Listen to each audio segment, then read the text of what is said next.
আসসালামু আলাইকুম। শুক্রবার মানেই এক প্লেট ভরপুর বিরিয়ানি, যেটা আমার বাসার সবার অনেক বেশি পছন্দ। আসসালামু আলাইকুম, কেমন আছেন সবাই? দোয়া করি আল্লাহর রহমতে অনেক বেশি ভালো আছেন। রান্না করেছিলাম পরিবারের জন্য বিরিয়ানি, সেটাই আপনাদের মাঝে পরিবেশন করছি।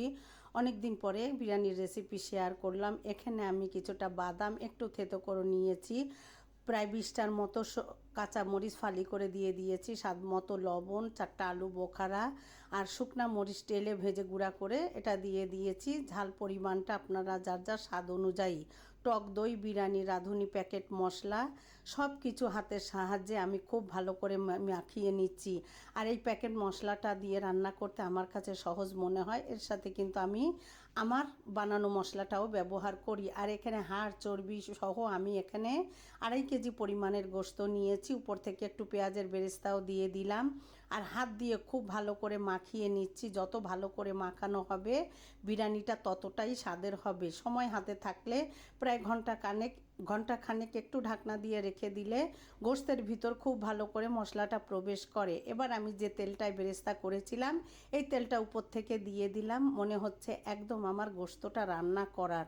কতটা লোভনীয় দেখে নিশ্চয়ই বুঝতে পারছেন। এবার ঢাকনা দিয়ে এক পাশে রেখে আমি কিছু সময় প্রায় আধা ঘন্টার মতো রেখে এবার প্রেসার কুকারে, যেহেতু শুক্রবার একটু ঝটপট রান্না করব, তাই আমি প্রেসার কুকারে ঢাকনা দিয়ে চুলায় বসিয়ে দিব। আর উপর থেকে আমি আরও কিছুটা পেঁয়াজ কুচি দিয়ে দিলাম। দিয়ে এখানে আমি চিনি গুঁড়া চাল নিয়েছি 1.5 কেজি পরিমাণ। নিয়ে আমি একটু বেছে নিয়ে ভালো করে কষলে ধুয়ে পরিষ্কার করে নিয়েছি। 10 মিনিটের মতো ভিজিয়ে রেখে এরপরে ধুয়ে একটা স্ট্রেনারে রেখে দিয়েছি। আর এদিকে আমি কিন্তু গোশতে কোনো রকম পানি ব্যবহার করিনি, এই পরিমাণ পানি বের হয়েছে। আমি ঢাকনাটা খুলে এবার জাল করে নিচ্ছি আমার পছন্দ মতো, পানিটা শুকানো পর্যন্ত। আর এই পর্যায়ে আমি আলুটা দিয়ে দিচ্ছি, এতে আমার আলুটাও এই পানিতে সিদ্ধ হয়ে যাবে, একের ভিতর দুই। এবার আলুটা সিদ্ধ হয়ে যাওয়া পর্যন্ত আমি এই পর্যায়ে কিন্তু অপেক্ষা করেছি। এরপরে আমি আরও 8 থেকে 10টা কাঁচা জাল ভাগ করে দিয়ে এইভাবে তেল উপরে উঠে আসলে এবার বড় একটা পাত্রে, যেটাই আমি বিরিয়ানিটা দমে দিব, সেটাই নিয়ে নিলাম। গোশতটা একটু দেখিয়ে দিলাম, আমার একদম গোশতটা কিন্তু সিদ্ধ হয়ে গিয়েছে। এবার আমি দিয়ে দিলাম পেঁয়াজের বেরেস্তা, উপর থেকে আরও কিছুটা বিরিয়ানির মশলা দিয়ে ঢাকনা দিয়ে এক পাশে রেখে দিলাম। রেখে দিয়ে এবার আমি চুলায় আরেকটা পাত্রে আমি চালটাকে রেডি করে নিয়েছি। চালটাকে ধুয়ে পানি ঝরিয়ে নিয়েছিলাম। চালটাকে আমি এবার রান্না করে নিয়েছি 80%-এর মতো। এবার আমি ঢাকনা দিয়ে যখন আমার চালটা আমার পছন্দ অনুযায়ী সিদ্ধ হয়ে এসেছে, পর্যায়ে আমি স্ট্রেনারে উঠিয়ে নিয়ে এবার আমি গোশের উপর থেকে দিয়ে দিলাম এখানে 1 কাপ পরিমাণ লিকুইড দুধ। আর দিয়ে দিলাম কিছুটা, যে পাত্রে আমি গোশটা রান্না করেছি সেখান থেকে কিছুটা গরম পানি দিয়ে ধুয়ে ওটা দিয়ে দিলাম। দিয়েছি বিরিয়ানির মশলা, পেঁয়াজের বেরেস্তা, ঘি দিলাম। দিয়ে এবার আমি দিয়ে দিচ্ছি ঘিটা দিলে আসলে বিরিয়ানিতে অন্যরকম একটা ফ্লেভার অ্যাড হয়। এবার আমি ঢাকনা চাপা দিয়ে দমে বসিয়ে রেখেছিলাম 20 মিনিট হাই হিটে।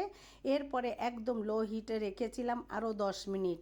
এবার ঢাকনা দিয়ে আমি আরও কিছু সময় রেখে গোসল নামাজ শেষ করে এবার আপনাদের আমি একটু পরিবেশন করে দেখিয়ে দিচ্ছি। এখানে কিন্তু আমি ফুড কালারও একটু অ্যাড করেছি, এটা টোটালি অপশনাল, চাইলে আপনারা বাদ দিতে পারেন। আর ঢাকনাটা খোলার সাথে সাথে বিরিয়ানির যে কত সুন্দর একটা স্মেল, যারা বিরিয়ানি লাভার আছেন তাদের জন্য দারুণ। আমি খুব কম মশলায় রান্না করি, স্বাদে কিন্তু অসাধারণ। আর এবার আমি উপরের চাল নিচে, উপরের ভাত নিচে, নিচের ভাত উপরে, এইভাবে আমি পুরোটা মিশিয়ে পরিবেশন করে দেখিয়ে দিচ্ছি। আর এই 1 প্লেট বিরিয়ানি হলে শুক্রবারটা জানি একদম সম্পূর্ণ হয়ে যায়। কেমন হলো পুরো ভিডিও দেখে কমেন্টে জানাবেন।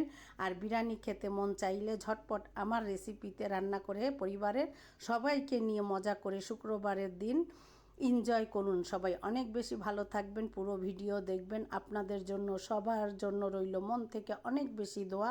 আসসালামু আলাইকুম।